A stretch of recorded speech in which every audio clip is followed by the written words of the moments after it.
From Microbe TV, this is Matters Microbial, a podcast about the wonders of microbiology, microbiologists, and microbial centrism. This episode was recorded on January 23rd, 2025.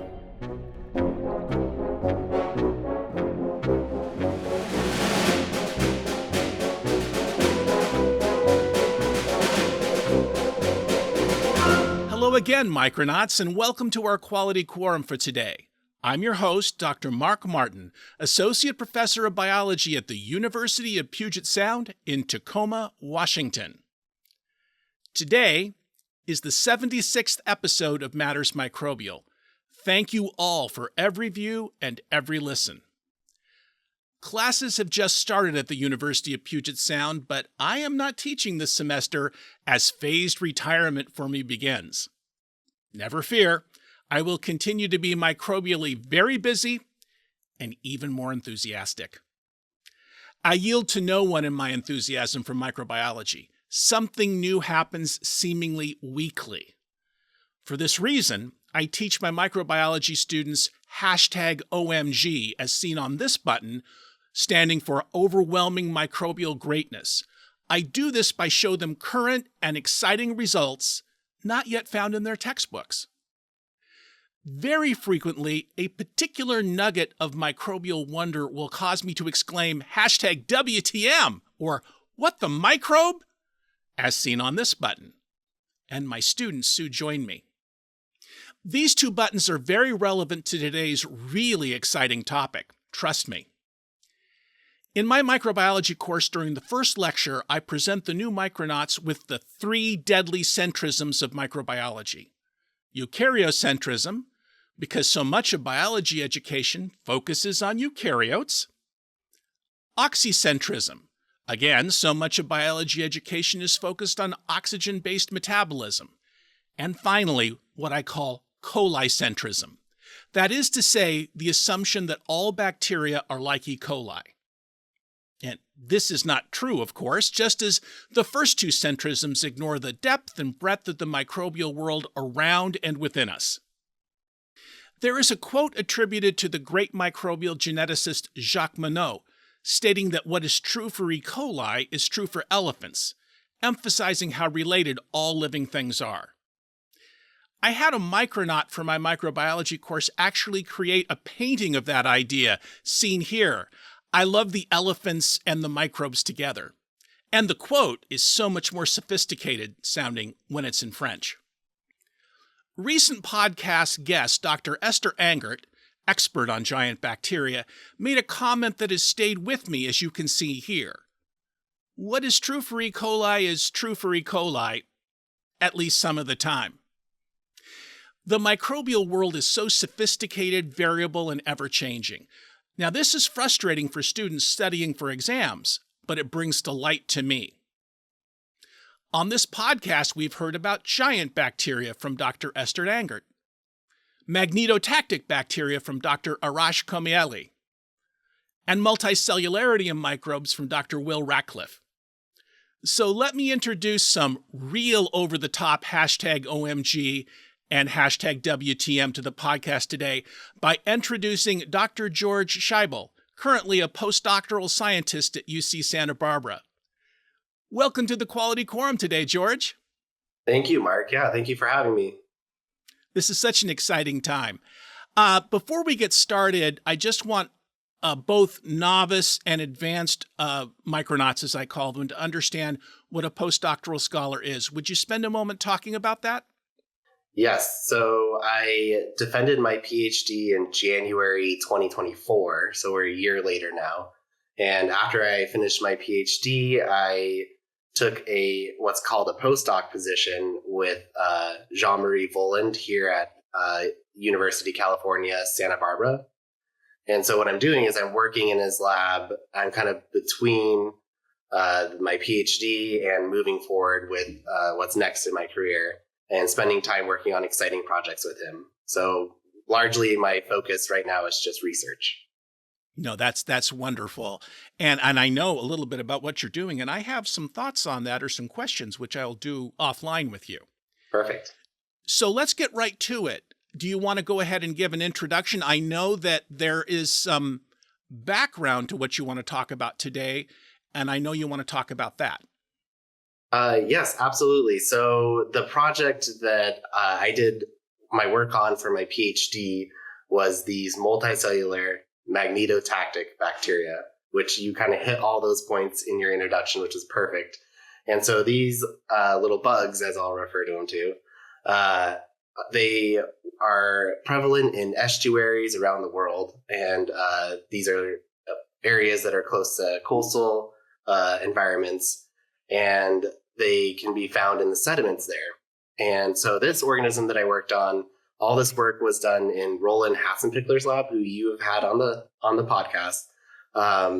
And Roland worked on these when he took the microbial diversity course that's held at the marine biology labs in Woods Hole, Massachusetts. And yeah, and so Roland worked on them there, and they ended up publishing a paper on that work. And so when he started his tenure track position at Montana State University, he had this idea for this project. And I was very fortunate that at the same time I was looking for a PhD to do, and Roland and I connected. And so he asked me if I wanted to work on this project, and I absolutely did. I loved the project the whole way through. There's a lot of surprises, which always makes for a fun PhD. And we learned a lot about him. Yes. Yeah. So I'd like to ask a couple of questions really quickly. So you're going to be discussing this, I know, but I want the Micronauts listening and watching to know what a consortium is, because I've actually written essays about this in the past. Do you know Chlorochromatum aggregatum? Yes. Yep. And so when you talk about that organism, it's actually a series of photosynthetic microbes attached to a single rod-shaped non-photosynthetic organism, and they're working together. Right. And this is a lovely echo of some of the stuff that Seth Bordenstein talks about with the holobiont. Yeah. You know, that we are more than our parts together. Right. So this idea of microbes working together is fascinating to me, and it sheds light on the ideas having to do with how multicellularity happened. You have done some remarkable work suggesting there's a little bit of division of labor within the consortium. Right. And I will put a link to your paper in the show notes, which is available, if nothing else, for the photographs. Yeah, fair. Yeah, actually, so, if we pull up slide 18, it's an image that's a correlative scanning electron microscopy image and a fluorescence in situ hybridization image that's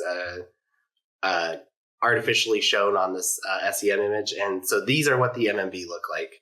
So when we use the word consortia or consortium, we're using that to describe a single consortia. That's the term we'd use, singular, or consortium, which would be, many of these organisms, as shown here. So we use those to describe them as a group of cells. We avoid the use of aggregate because that implies cells came together to form this, which is not the case for MMB. So these have existed and grow together continually. So they're what we refer to as obligate multicellular organisms. So they have to stay together to survive. Does that sort of answer your question? Yeah, but may I ask, can you disrupt the consortium? You can. And if you look in that image we showed, you can see some of them they look disrupted. And that's part of the fixation process that they went through. So they didn't do well with that. But you can disrupt them. And if you do disrupt them, the organisms will die. Could you please clarify the idea if the single cells within a consortium can survive on their own? Yes. So this is work, if we actually look at slide 9, this is work that other groups have done where they use live dead staining, where they looked at MMB where single cells have become dislodged. So the red is showing that the membrane has become compromised and the cells has actually died. So they observed when single cells become dislodged, those cells die. And then also it compromises the entire consortia. And so the entire consortia actually undergoes cell death as well. And then they've looked at those under scanning electron microscopy and have seen, what a normal MMB looks like, and then what you can see when they undergo different osmotic pressure changes or if they're just disrupted. So no, they can't survive as single cells. They are truly, this lended evidence to the fact that they are truly obligate multicellular organisms. What do you suppose simplistically is the advantage to a single cell being in a consortium? Yeah, so these are questions that have been asked for a long time. So what's the advantage of being big, if you just want to simplify it?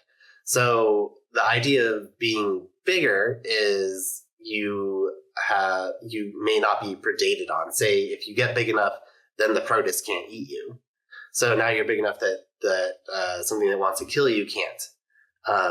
Of course, there's a chicken and egg situation here where it's like, well, why did the protist get so big?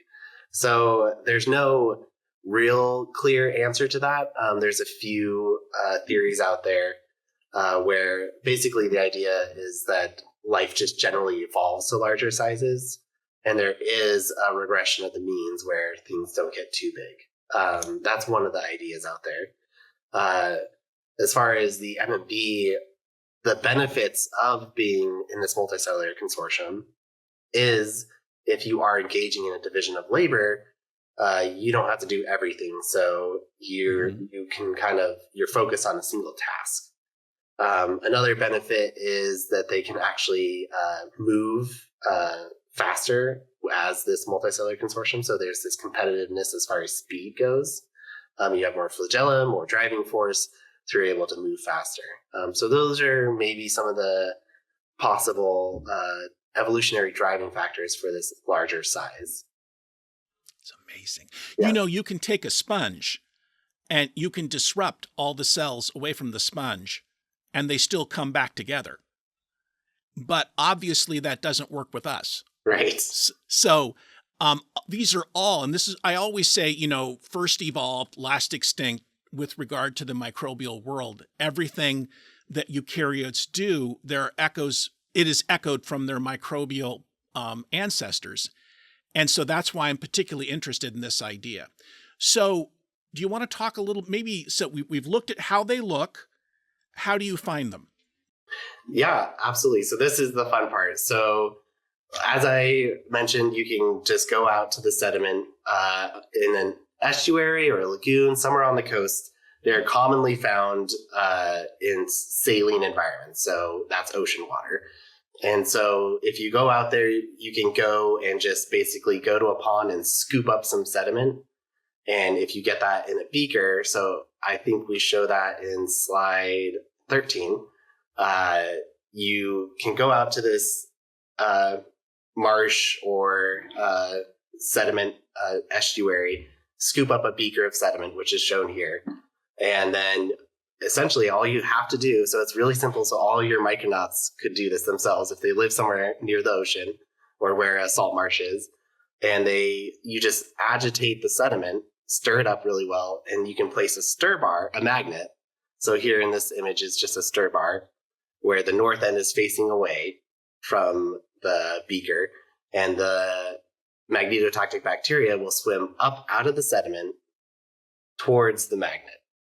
And so they are swimming towards the magnetic north. So in the northern hemisphere, if you just envision the Earth as a globe, the magnetic poles come out from the center and go in through the top. And so north is actually down. So they are often wanting to swim down in their environment. So this orientates them as far as what direction is up. So with that, we basically hijack that mechanism they have, and we can use magnets to enrich them out of the sediment, which is great because even though these organisms were discovered in 1984, no one has been able to grow them. I tried my entire PhD and we were still unsuccessful. So because we are able to magnetically enrich them, this really is what allows us to study them.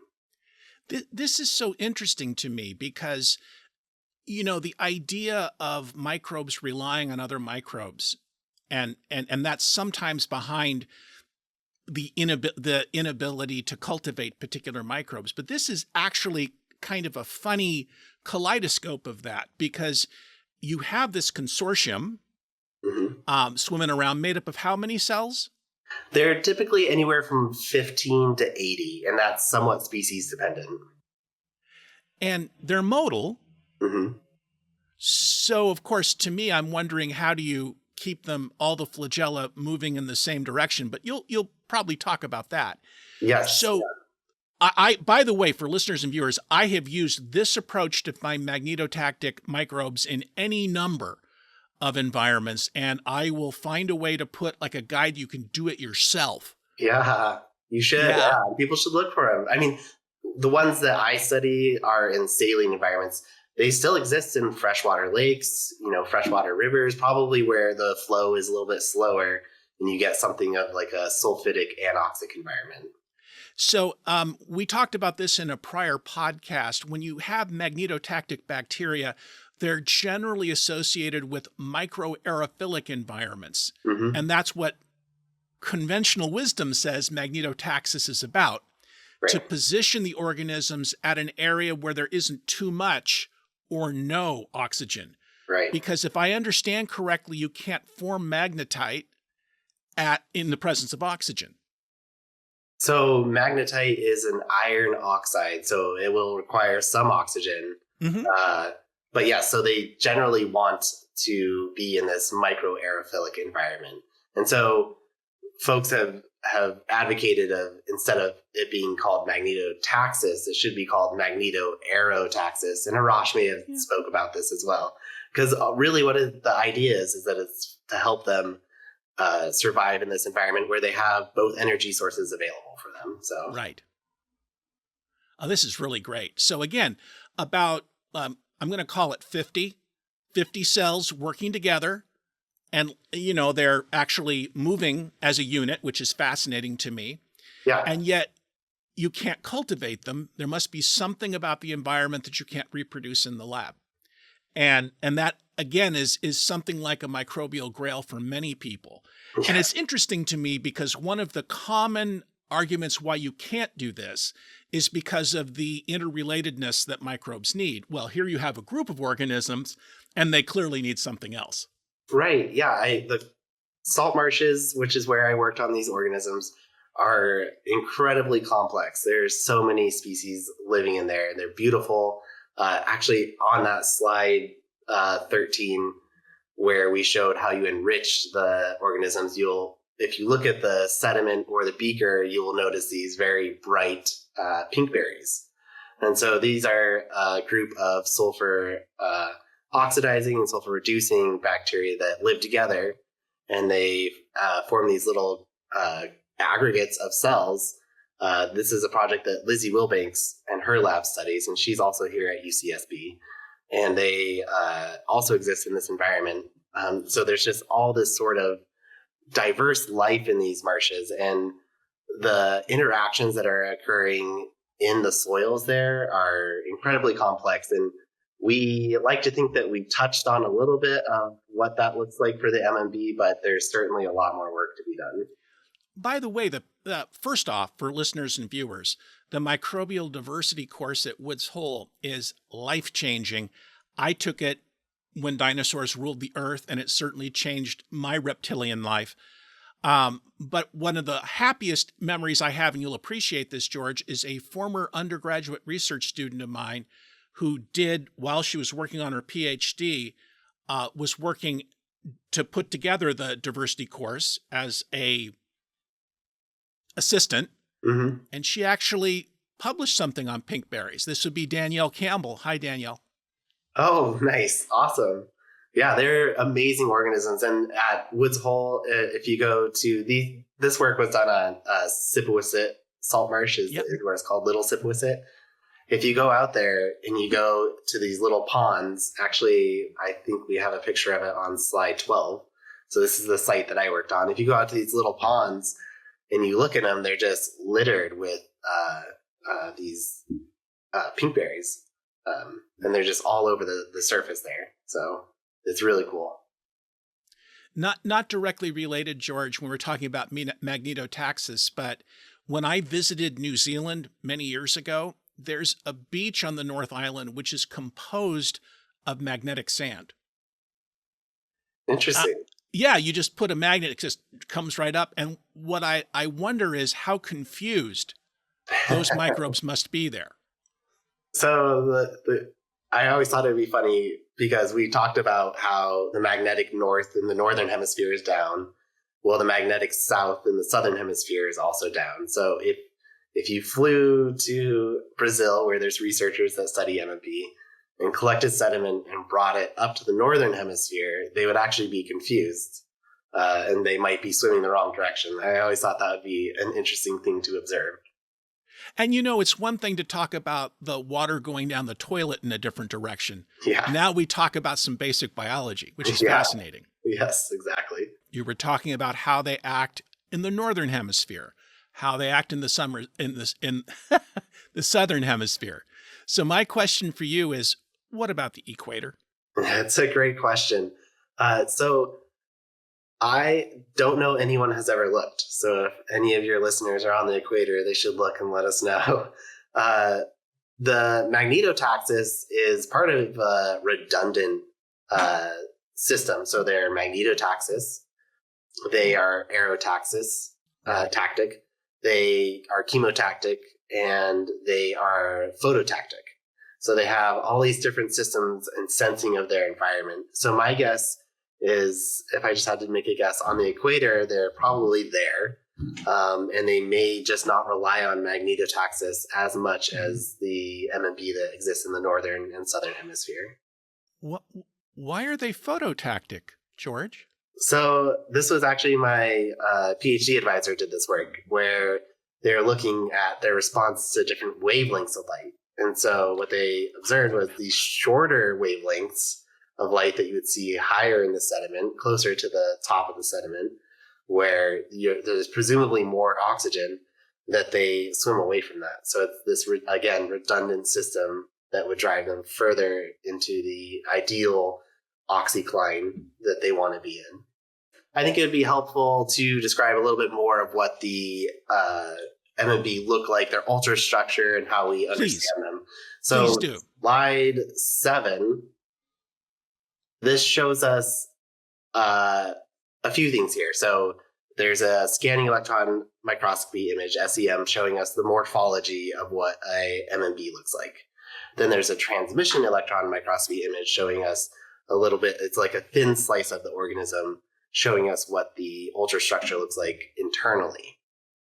Then what I did was I made a cartoon to kind of give us an idea of what the organism looks like. So imagine you had a ball and you took a slice, a quarter of that out, and you slice it. That's kind of what we're looking at.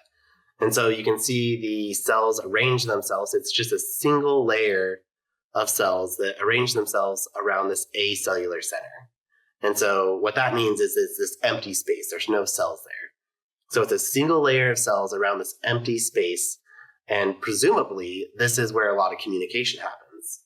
So if you think about it, this acellular space is the place where every cell within the consortia touches. So that would be the shortest distance, between each cell. And as you can see in this picture, they're all flagellated. So the entire organism, the entire consortia is flagellated. So for it to move in a single direction, then half of the organism would need to not be using its flagella. They would have to have some sort of communication to ensure that they're swimming in the proper direction. So the idea is that a lot of that communication happens through this acellular space. I just love the idea of that being the communication center. Yeah, exactly. And I'm old enough to remember telephones with wires, but that idea taking place there, it's actually really good because the volume is small. Any signaling that you would do around the outside would be easily diffused away. So this is really interesting to me. Right.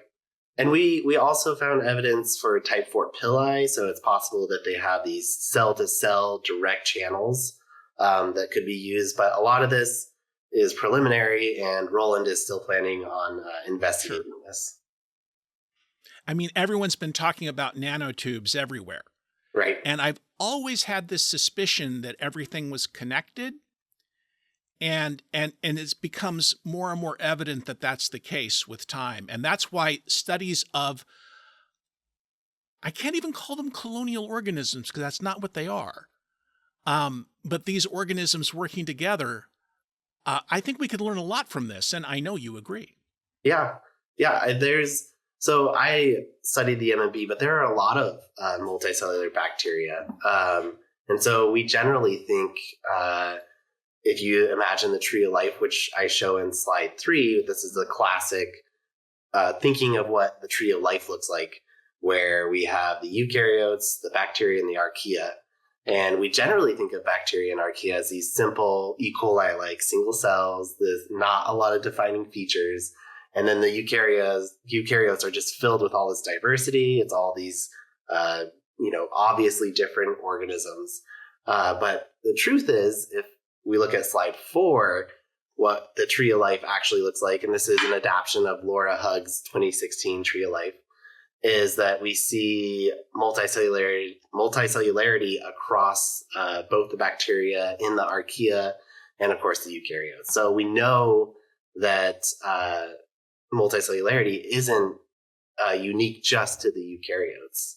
And actually on slide 5, there's like 3 great examples of this. Anabaena, which is a cyanobacteria. They form these filaments and they have specialized cells called heterocysts, which you can kind of see in that SEM image there.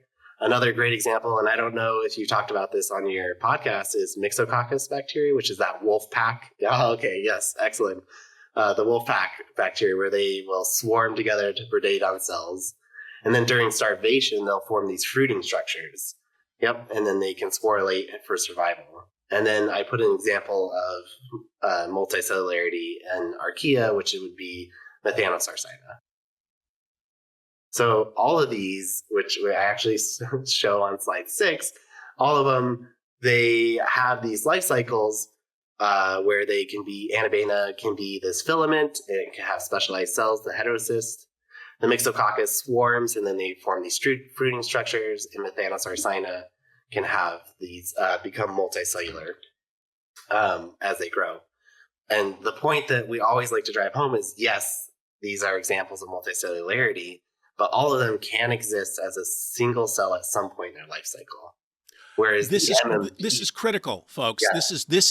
This is the key to everything, which fascinates me. Please repeat that again, George. Yeah. So all the examples of multicellularity in bacteria and archaea, all of them can exist as a single cell at some point in their life cycle, except for the MMB. They're the only currently known example of a bacterium that is obligately multicellular.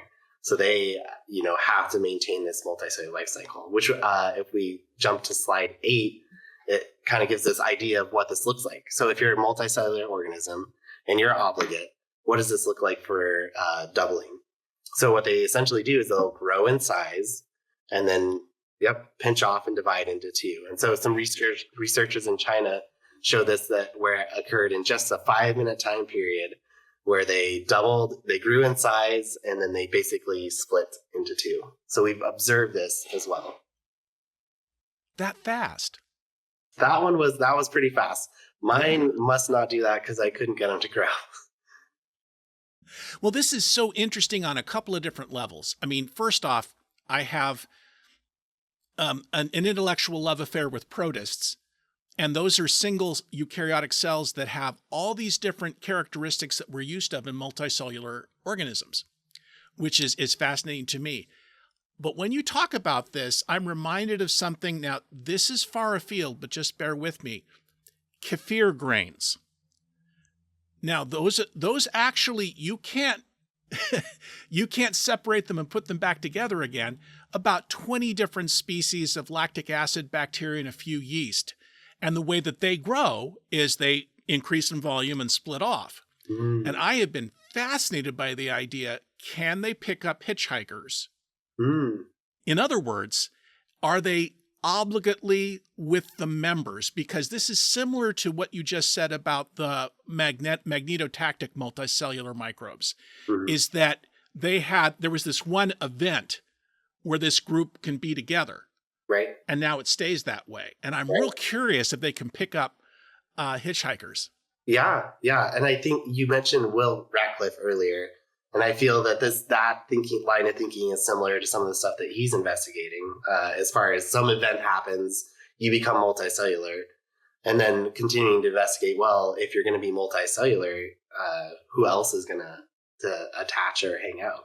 Some researchers, I can't think of the first author at the moment, have actually found MMP that had a hitchhiker on it. And they were wondering if this was someone that was, kind of becoming part of this consortia. Where they're shouting, "One of us, one of us, one of us." Right. Yeah. And this makes it so difficult, listeners and viewers, because you can't actually cultivate these the way you can, for example, a bacterial culture. Yeah, I know that many bacteria can't be cultivated that way as well, but it makes it frustratingly wonderful. How's that? Yeah. So regardless of not being able to cultivate them, we can still magnetically enrich them. So I think your listeners might want to know how that works. So slide 10 shows this organelle that is important for this function, and that is called the magnetosome. So Arash probably talked about this, but it's this organelle where they biomineralize a ferromagnetic mineral, commonly magnetite, or in the organism I studied was greigite. So this iron sulfur compound. And they chain these in a line. So on the left, you can see the single-celled bacterium from a paper in 2018 where they got some imaging data on this. They chain it in a line, and you essentially get a compass needle in the cell. So our organism will chain them in multiple lines in single cells, and it gives it this kind of dipole moment as far as orientation goes. And so we'll try it out here. There's some videos. I have them on slide 14, where there's the MMB being, first it's shown in a tube. And if we play it, you can see them swimming. It's a time lapse over about 10 minutes. And you can see them swimming up from the bottom of the tube. My dog got a squeaky toy here. And they'll swim towards the magnet. Give me 1 second. Here, buddy. You want to be part of the podcast. But believe me, we've had other ways that canines have made sounds. Let's put it that way. Yeah, that's right. Yeah. The other video shows a hanging water droplet. So this is where you can say you've gone out to the field, you collected some sediment, you stirred it up, you put a magnet next to it, you enriched some magnetotactic bacteria. Now you can take that sample and put it on a cover slip, just about like 20 microliters of water of that magnetic pellet, and then you invert it, and it's a hanging droplet. And so if you hold that up and you put it under a microscope, you get this hanging water droplet that has the MMB in it, or magnetotactic bacteria. And so if you place a magnet near it, they'll start swimming towards the north or south end, depending on what hemisphere you're in. And then you can image them. So that video shows this is MMB from our sample site swimming towards a edge of the water droplet where the magnet is. And then I move the magnet, and then you can see them swim in the opposite direction as they taxis away. And then I move it back, and they'll come back towards that edge of the water droplet. So this is them exhibiting that magnetotaxis that allows us to enrich them out of the sediment so we could perform all these studies that we wanted to do. I want to say for listeners and viewers, I've done this myself, not with your microbes, but when I would use this technique to isolate magnetotactic microbes from sediment, do a hanging drop, and it's really fun to hold the magnet up and watch them go in that direction. Yep. Oh, I loved it. It was a blast. And I felt like it was cheating because even though I couldn't grow them, I was like, I can still get them. So it worked out. George, when it comes to motility of the consortia, is it a kind of a binary thing where it's off or on? Or is it more of an analog approach like turning a dial?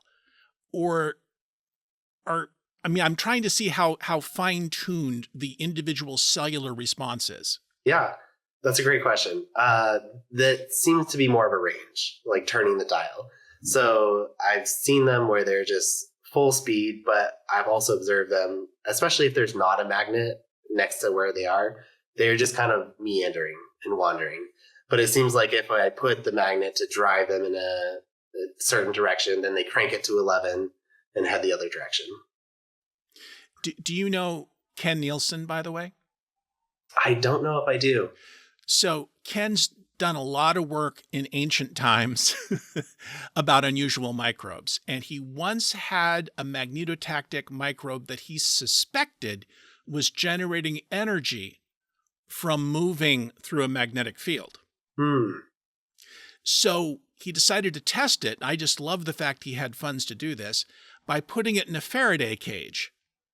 And as soon as he did, they died. And he was very excited about that, right? He thought, aha, that's how they're generating their energy. But the fact is, without the magnetic field that it was moving around, they just randomly go there. They hit the top where there was some oxygen. They die from that. So again, something that was taught to me by Bill Metcalf, the University of Illinois at Urbana-Champaign, if for any type of assay that you're doing, it's not it's the microbes that matter to that. And their agenda is different than yours. Right. Yeah. And it's really true.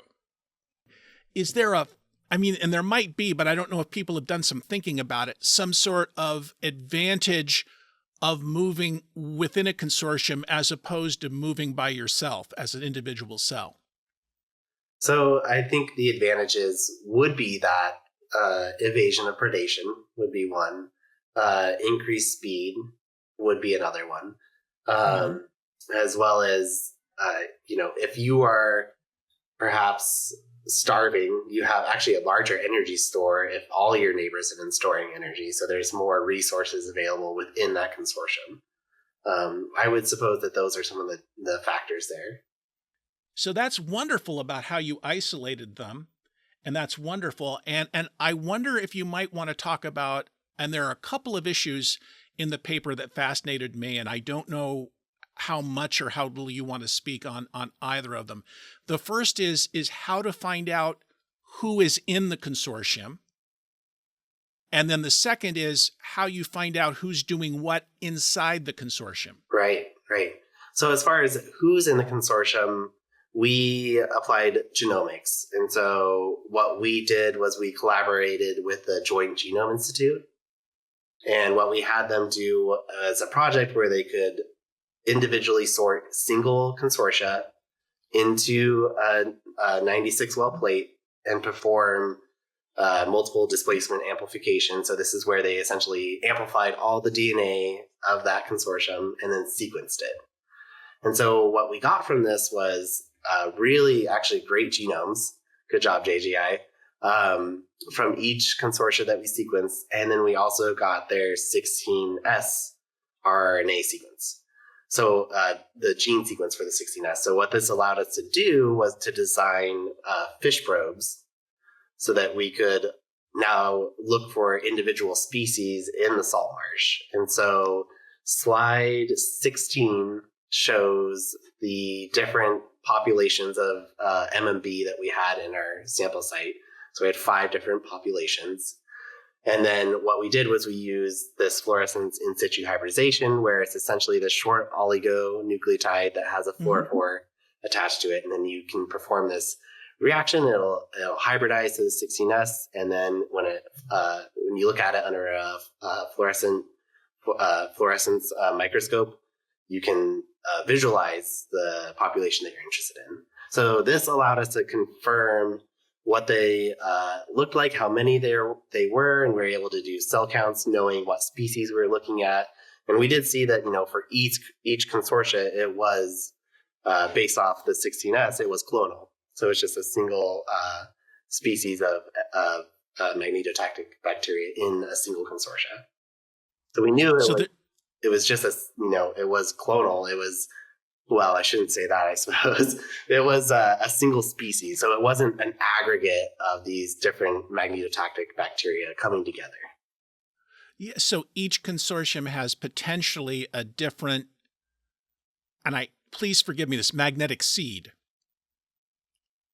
Magnetic seed. In the sense that the organisms that are doing the magnetosome synthesis, there's just one type per consortium. Yes. Yeah. So it's a single species. So when we start talking about multicellularity, and I suppose I probably should have brought this up a little bit earlier, it's helpful to have these criteria for it, like what is necessary for an organism to be considered multicellular. So that's actually on slide 2. So as far as criteria for multicellularity, there's 6 that we typically use. The first being that it's built from the several cells of the same species. So this isn't multi-species in like a biofilm or something. It has a specific shape and organization and synchronized growth. So this would exclude things like cancer cells. There's no competition between the cells within that consortium. There's a coordinated behavior in response to stimuli, whether external or internal. And then there's this cell-to-cell communication, which we would need for the organism to survive. And then kind of the holy grail for this would be this division of labor.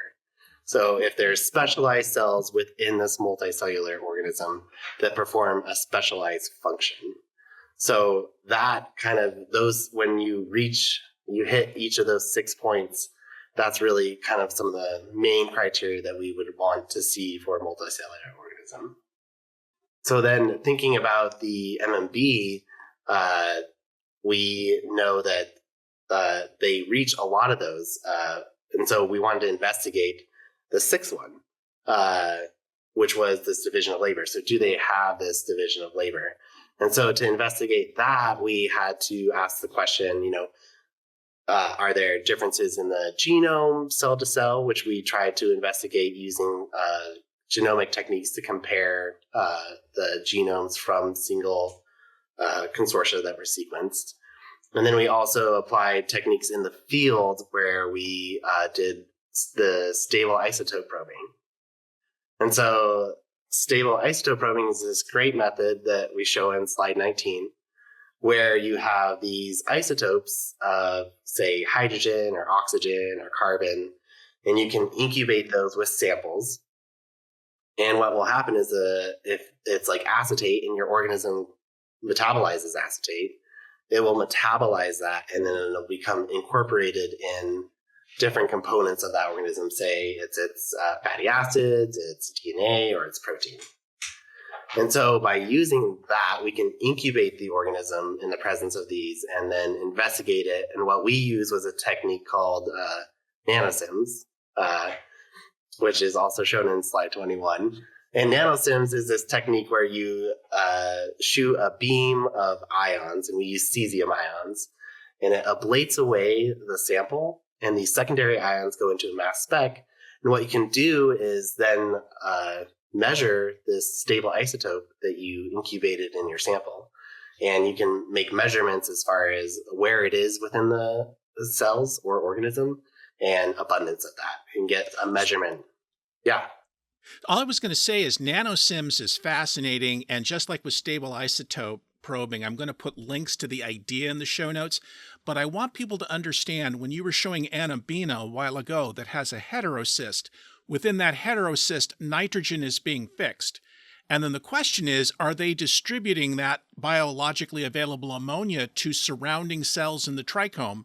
Nanosims was one of the techniques that showed that.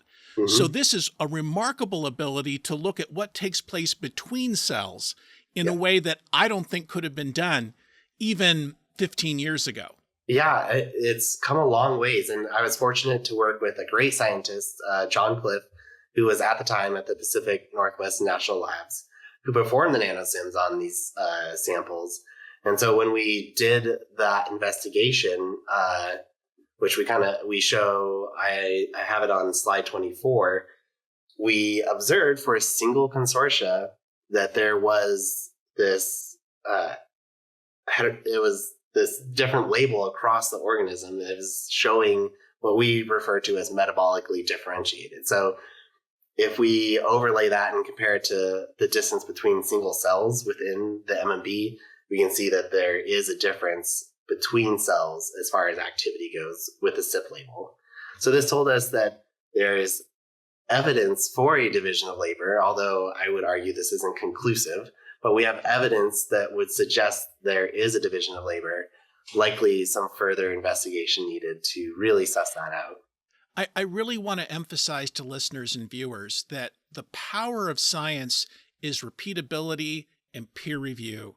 So you'll notice that even if you want something to be true, that's not enough.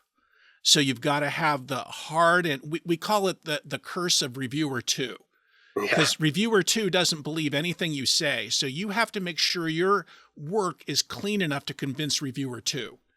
And you hate reviewer two while you're dealing with this, but it makes the science so much better. Yeah, well said. I often really appreciate reviewer comments. They help improve my manuscripts every time. There is something I didn't get, I might have missed. Mm-hmm. So would you mind telling me it? So do you have other inhabitants of the consortium than the magnetotactic bacteria? So no, it's just a single species. That's crazy. Yep. And they're still distributing work. Yes. That's crazy. So we think they are. Yeah. There's evidence to show that they may be doing that. Preliminarily, we suspect at this point in time. Yes. I got it. And, it's really interesting, Mark, because this is something that's kind of growing into bigger questions as far as, when bacteria evolve this, it seems as if it's rare to us, but it could be more prevalent across bacteria than we really think it is. And so questions regarding, multicellular biofilms, for instance, whether they're differentiating their division of labor for them, that's been observed in Pseudomonas, and then other organisms that reach these large size, like the ultra-large bacteria, whether they're differentiating labor across the size of that large bacterium. So a lot of these questions are kind of coming forward as we're getting techniques to actually study them and really analyze. This is, I think, where some of and when I use the term negativity, I don't mean it in a judgmental sense. I remember when I was first a faculty member and I was discussing the fact that bacteria had a cytoskeleton, and there was one person who just insisted that I was teaching incorrect things to students, and I had to give a review paper titled "The Cytoskeleton of Bacteria" from the annual reviews. And the reason I say that isn't to dig up old, things that made me unhappy. I'm saying that we automatically make assumptions about bacteria and archaea as being essentially bags of cytoplasm. And of course, they're highly organized. Yeah. And they have to be. We didn't have the tools to perceive that level of sophistication. And I'm guessing it's going to continue where we're going to see it more and more fine detail. A couple of weeks, we're going to have Ariana Brigel on the show talking about cryo-EM. We can actually visualize the chemotactic arrays on the front part of cells. And then I, of course, want to know, how do they know where the front is, right? That's just me. But the point is, that was something that no one could have done before. Yeah. And so this is important to keep in mind, that what we're discovering, and that's what makes microbiology so exciting, is we find out new things all the time. And look at the way colonies develop, look at the way that the environment impacts things too. You mentioned Will Ratcliffe's great work.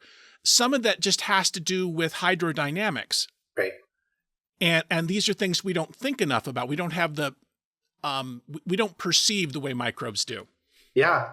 Yeah. And I love that you brought up the cryo-EM, because as we continue to get access to these amazing techniques and we can apply them to these different systems, Martin Pillhofer's group out of Zurich, they did a bunch of cryo-EM on just different cells and published a paper maybe 5 or so years ago.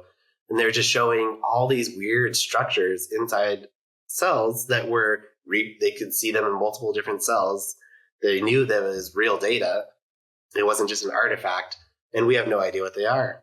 So there's just all this ultrastructure that we still are investigating and trying to understand that we don't even know the function of or what it could possibly be. So yeah, cryo-EM is really exciting field right now. So the really interesting question for me is, do you have a 3D print of one of these MMBs? I do. It's at the lab, actually. Yeah, I did. Yeah. So we've done some 3D modeling, and this is something that Roland is still going to be working on for the project. And so with some of the 3D modeling, I was able to print, get the model and make an STL file and print a little handheld MMB. And I love it. I need it. I need it for the wall. Yeah, I should make one and send it to you. Absolutely. Oh, yeah, that's wonderful. Now, the other thing to keep in mind for people with the colorized SEM that you have, and it was on the cover of a particular journal, I believe, right? Yeah, so that was earlier in the PhD, and we did this correlative microscopy technique. Right. And then we submitted it to the ISME journal for microbial ecology, and that won the journal cover award for the year of 2022. Yeah. What's interesting to me, and I saw this when I was visiting your lab, your former lab, a few months ago, is because I want one framed too, because it's beautiful. It looks like yarn. Yarn, like a ball of yarn? Yes. Yes. Yeah, I could totally see that. Yeah, I love those images, and they're really great for when I want to talk to people about the MMB. The other thing that I wanted to say, if you don't mind, is that so many times in all of science, but let me stick with microbiology, we get told that that's not what microbes do. And right. I always sit very uncomfortably when I hear that. And I remember listening to a professor when I took the Woods Hole course all these years ago, who told the story I'm going to tell you, that it was common knowledge that there were no spore-forming photoautotrophs. That is to say, spore-forming spore-forming bacteria that did photosynthesis. And he asked the question, did anyone look? And George, they hadn't. And he himself, as like a side project, just pasteurized a soil sample, was able to recover them. So I want to emphasize how important it is to have that beginner's mind about asking the question, can you find it? So if you wanted to find self-seeking magnetotactic microbes, that would be something almost anyone could do. Yeah. Just to find out. Yep. And we do, you brought it up. So we do observe in, like, let's say the Northern Hemisphere, there are MMB that will be south-seeking. And so what utility that is, it's hard to say for the organism, but, there's ways to look. And I love how you said that. Did anybody look? Getting out and going to a salt marsh and just looking, the diversity in these salt marshes is just incredible. And there's so much that's, not really hasn't been looked at yet. So we talk a lot about how people love bird watching. Yeah. There should be microbe watching. Yeah, absolutely. And especially with something that just takes a jar and a magnet, that's a quick way to find out if an organism you're interested in is there. So you can go to lots of different environments and do that. So I have lots of things I wanted to talk to you about still, but do you have any concluding thoughts on this wonderful system? Concluding thoughts would probably include that there's still a lot of work to be done. There's a lot of outstanding questions as far as why the organism, I guess I didn't even touch on this, but it's not truly clonal. So we do observe some genomic heterogeneity within the organism. So between individual cells, and this was work that was done by the Joint Genome Institute on slide 30. So when we looked at a single consortia, we found that there's a larger amount of SNPs, single nucleotide polymorphisms, within a consortia compared to controls that included environmental cosorts as well as clonal Pseudomonas. And so what we would expect is if you're this multicellular organism that grows in size, so all your cells double, and then you divide, you would expect it to be clonal because you're just replicating your genome and dividing. And what we found is that they are maintaining this genomic heterogeneity. So they must, otherwise, if they continue to do that, it would slowly be removed as they continue to divide. But they're maintaining it. So that was a question that still needs to be investigated that we're interested in looking into. I'm afraid to bring this up because you're working in a monster microbe laboratory, right? Right. Achromatium oxalis Mm-hmm. Has these huge calcite crystals inside it, and you have different genomic equivalents within this enormous cell, and they appear to be showing some divergence. Do they? Okay. I had not heard that. And I have so many questions, right? Furthermore, I see evidence myself in the little experiments that I do showing how quickly changes, evolution can take place under certain conditions where what you think is one organism starts to diverge a little bit. Now, not in any major ways. But then I'm wondering what the pressures are in your consortia for this. Right. Yeah. And you might not like this answer, but so am I. No, I love that answer. Yeah. I love that answer. You know, it's so funny when you're teaching a course, every student that I've ever taught wants to know what the answers are. And I often quote back what a physics TA told me many years ago when I was beating my head against the wall in physics. He'd say, constants aren't, variables don't. That's well put. and he was being flippant, but there's still some truth to it. Yeah. You know, if, for example, if I were to insist, as happened to me, that I had to memorize the specific structure of peptidoglycan, they mean for me coli. Yeah. And there are many differences in different types of peptidoglycan. So that's why you have to take a step back and ask for the guiding principles. And again, remembering that the three most important words in science, and I'm delighted that you said them, in essence, are I don't know. Yeah. Because that's an opportunity. Yep. And with the MMB, we think some of what we think is happening is if they're maintaining this genomic heterogeneity, it could be allowing them to evolve. So they have these large genomes. Their genomes are roughly around like 8 to 9 megabases. Okay. E. coli, I believe, is about 4. So it's about twice the size of an average E. coli. And so with all this genomic information, it seems that they have some leniency to evolve or allow things to mutate in their genome that may allow them to evolve faster or be more competitive in their environment. So that's a possibility that could be happening. I think this is wonderful. And again, you know, I need one of those 3D printed MMBs. I will get you one. Well, if you can, you know, that's no big deal. Oh, I love it. It's a hobby of mine, so I enjoy it. By the way, I got this recently. I don't know how well you can see it. It's a 3D printed ribosome. Oh, okay. I was going to say it looked like a protein. And I really think that this is the way to teach students about how ribosomes work. That's actually a great way. Yeah, absolutely. So I wanted to ask a couple of questions. You sent me lots of stuff here, and I want to know, first off, what first interested you in microbiology, very briefly? Briefly, yeah. I was going to go into agriculture. I wanted to be a farmer. And as I started taking those courses, naturally started working with soils and different environments that were dominated by microbes. And as I was studying microbes under microscopes, I realized that that was something that I was highly interested in. So that was kind of where it all started, was with the microscope. Oh, yeah. It's transformative to so many people.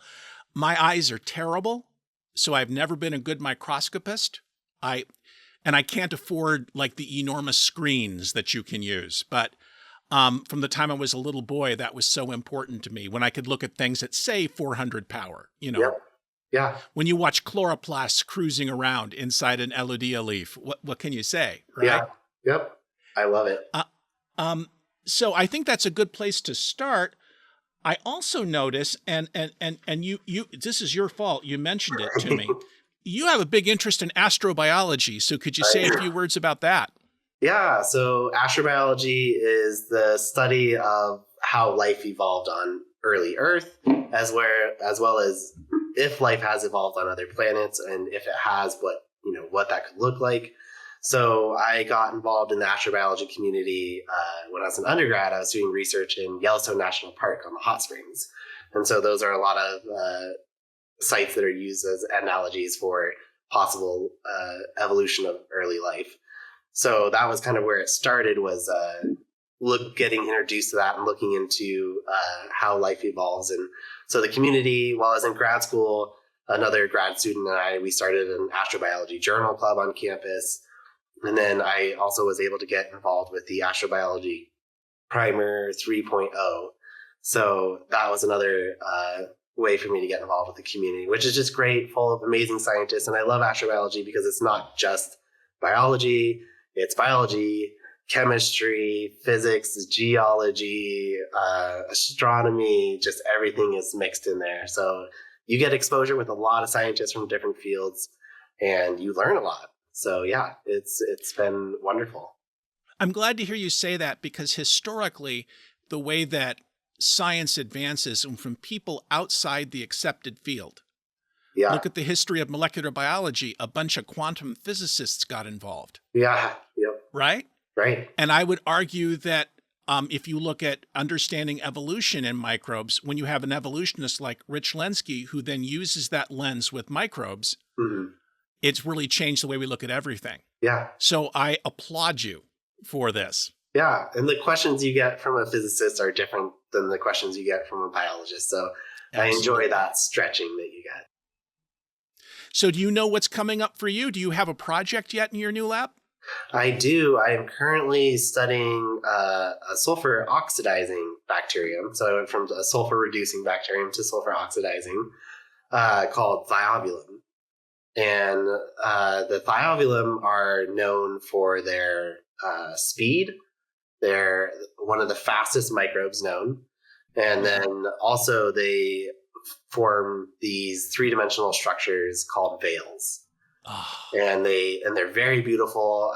Maybe in the future you can have me back and I'll show you some of that. But they have built these very beautiful structures, and so we are studying the speed of the organism, their ultrastructure, trying to grow them as always, and doing some microscopy with them. So I don't know if you've used the Slava Epstein and Kim Lewis technique of trying to create, I'm going to call it a mini aquarium, where you have your organisms and there's a permeable membrane that surrounds it. Have you tried that approach? I am using that approach, but not as fancy as that. So okay. My approach is basically just dialysis membrane, stuffing it full of whatever. Same principle, right? Right. And again, it reminds you that, you know the expression, no man is an island, right? Well, no microbe is by itself. That's the important thing. Yeah. Not just its sibs, but other unrelated microbes. Yes. I think that's a lesson that I have to get reminded almost every day. It's very well. I think that Louis Pasteur put it best, and again, I'm not going to say it in French. And yes, it was a long time ago because he genderized the statement, and it was, "Gentlemen, in the final analysis, the microbes will have the last word." Right. Yeah. So they always do. That's what I would say. Yeah. George, this has been just an awesome episode, and I really appreciate your patience with my over-the-top enthusiasm on this. Love it. But it is a wonderful system, and I'm so happy to have discussed it with you. Likewise. Thank you so much for having me. I want to wish you and yours the very best wishes, and I hope to talk to you again soon. Likewise. Thank you so much. This has been Matters Microbial, a weekly podcast about the wonders of our microbial world and the people who study it. You can send questions, suggestions, or comments to me at mattersmicrobial@gmail.com. Show notes from today's episode, with epic links as always, can be found at microbe.tv/mm. If you like our work, please consider supporting us at microbe.tv/contribute. I'm Doc Martin, and you can find me in the biology department at the University of Puget Sound in Tacoma, Washington. Dr. George Schaible is a postdoctoral scientist in the laboratory of Dr. Jean-Marie Volland in the Department of Molecular, Cellular, and Developmental Biology at the University of California, Santa Barbara. Many thanks, as always, to David Renata for superb editing and Reber Clark for the wonderfully quirky music. I hope that you've all enjoyed being part of our Quality Quorum for today.